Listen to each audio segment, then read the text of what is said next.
Hello students, today we discuss on a new topic that is parturition. देखो parturition क्या होता है? The birth process, एक baby की जो बर्थ प्रोसेस होती है that is known as parturition. क्या बोलेंगे इसको? parturition कहते हैं.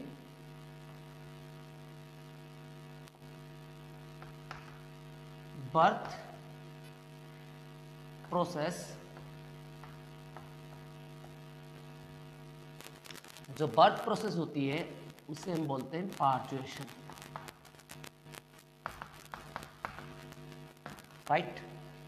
ये एक न्यूरो एंडोक्राइन रिफ्लेक्स होता है जो क्या करता है, फुली डेवलप बेबी को क्या कर देता है, वहां से एक्सपल्सन होता है, वो बाहर मूव करता है, टर्मिनेट कर देता है उसको, और वो क्या करता है, धीरे धीरे बर्थ प्रोसेस शुरू हो जाती है, तो वो पार्चुएशन कहलाता है.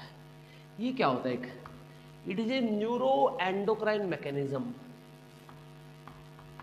It is a neuroendocrine mechanism. देखो ये नॉट ओनली हार्मोनल, एंडोक्राइन का मतलब होता है hormonal system, neuro mean nervous system. It is not only, ये सिर्फ एक हार्मोनल सिस्टम ही नहीं है, ये जो है नर्वस सिस्टम से भी लिंक है.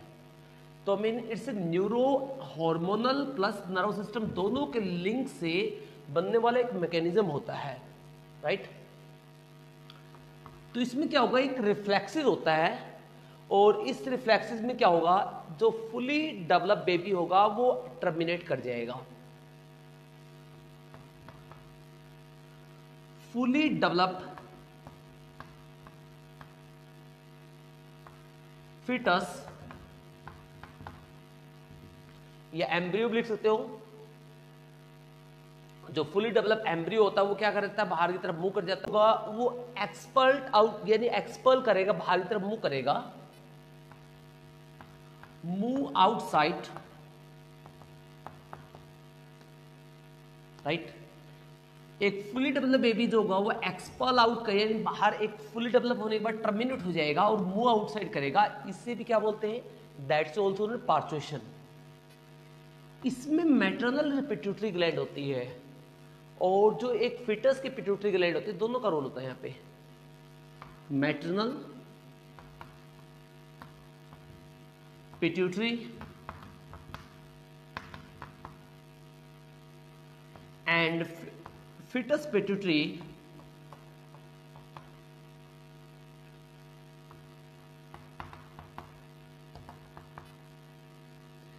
play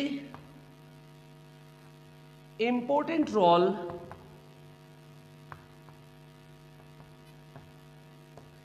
in termination of pregnancy या in parturition. इन पार्चुएशन. राइट. देखो पार्चुएशन में इसका पूरा प्रोसेस समझिए एक बार आप.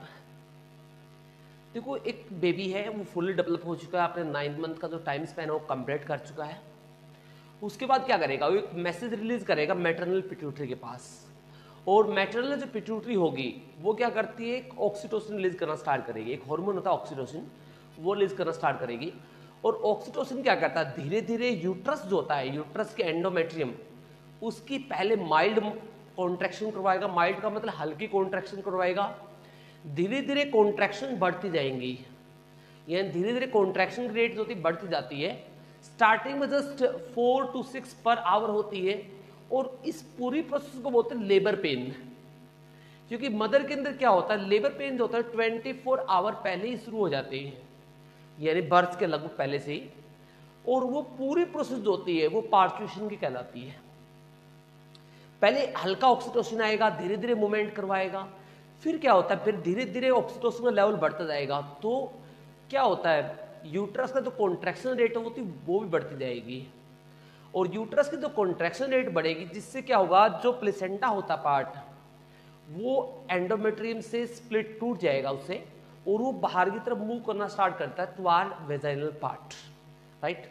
और अल्टीमेटली क्या करता है वो, जब वहां पे कंप्लीट प्रेशराइज किया जा रहा है, तो अल्टीमेटली जो एंडोमेट्रियम की जो बॉल होती है मायोमेट्रियम, वो एक हार्मोन रिलीज करवाती है यहाँ पे, जिसका नाम था रिलैक्सिन। रिलैक्सिन एक हार्मोन होता है जो आपको एक पार्ट मिलेगा फीमेल रिप्रोडक्टिव पार्ट में, इसका नाम है सर्विक्स या सर्वाइकल कैनाल, उसके द्वारा रिलीज किया जाता है। उसके अंदर मायोमेट्रियम होता है, उसके द्वारा रिलीज किया जाता है।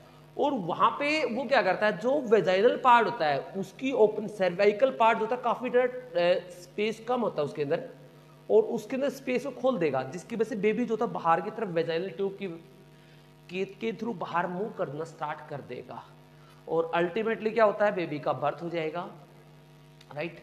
तो बर्थ होने की जो प्रोसेस होती है वो क्या कहलाती है, पार्ट्यूशन कहलाती है, राइट।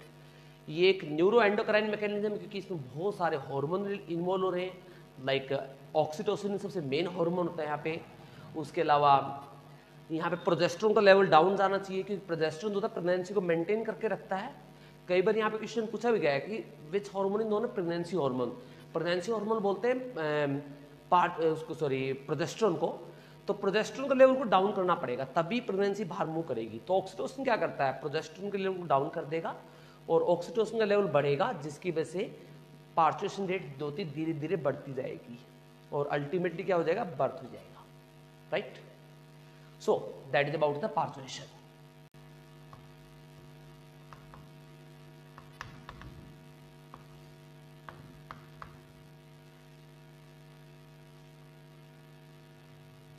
लैक्टेशन, लैक्टेशन क्या होती है, जो मिल्क इनिशियल टाइम तक जो मिल्क रिलीज करने की जो प्रोसेस होती है उसे कहते हैं lactation. Milk release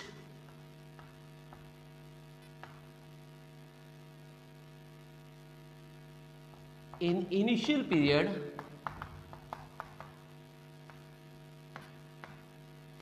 initial period is known as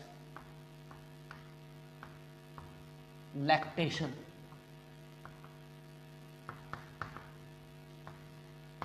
देखो मिल्क रिलीज करना कहां तक, इनिशियल पीरियड में, इनिशियल मीन स्टार्टिंग पीरियड। अब ह्यूमन में स्टार्टिंग पीरियड होता है लगभग 6 मंथ का, तो हम कहते हैं कि जो बेबी होता है उसको बाहर का कुछ भी फीडअप नहीं करवाना चाहिए अप टू 6 मंथ तक, क्योंकि वो क्या होता है, लैक्टेशन पीरियड मेन होता है वहां पे। ह्यूमन के अंदर जो इनिशियल पीरियड होगा, human milk initial period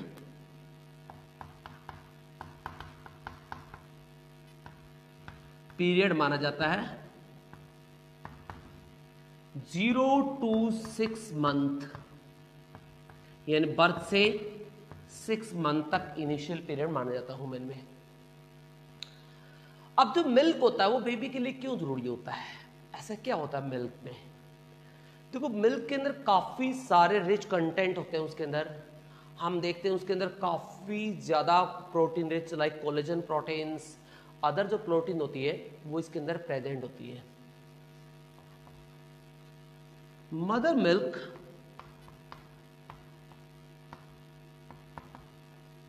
is rich in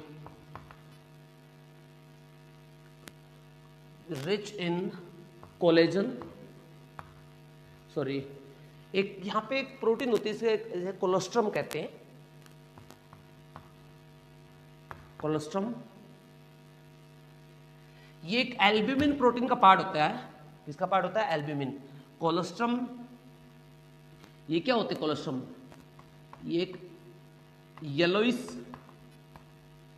protein होती है जो मिल्क को येलो कलर प्रोवाइड करती है। कोलोस्ट्रम क्या करती है, कोलोस्ट्रम एक येलोइस प्रोवाइड करेगी, मिल्क को कलर प्रोवाइड करेगी येलोइस, इसकी वजह से मिल्क जो होता है कैसा होगा, येलो कलर का होगा, इससे रिच होगी। और क्या करती है, कोलोस्ट्रम जो होता है वो एंटीबॉडी बनाने में हेल्पफुल होगी, बॉडी के अंदर एंटीबॉडी बनाएगी। कोलोस्ट्रम फॉर्म एंटीबॉडीज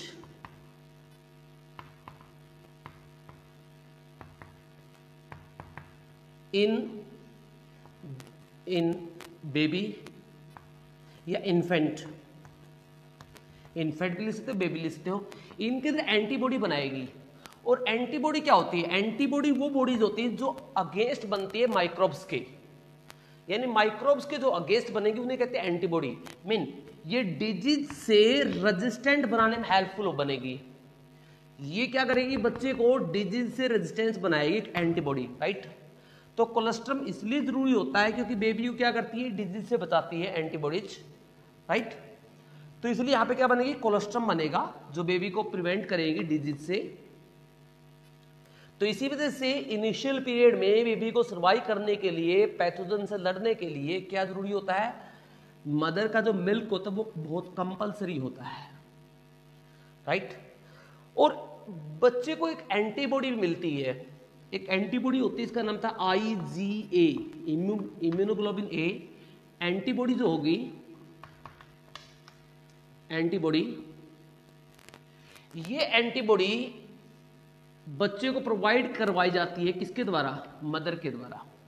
तो क्वेश्चन यहां पे बन सकता है कि कौन सी एंटीबॉडी जो होती है वो मदर के द्वारा बच्चे को प्रोवाइड करवाई जाती है थ्रू मिल्क, वो होती है IgA, राइट। सो ये था लैक्टेशन पीरियड के बारे में।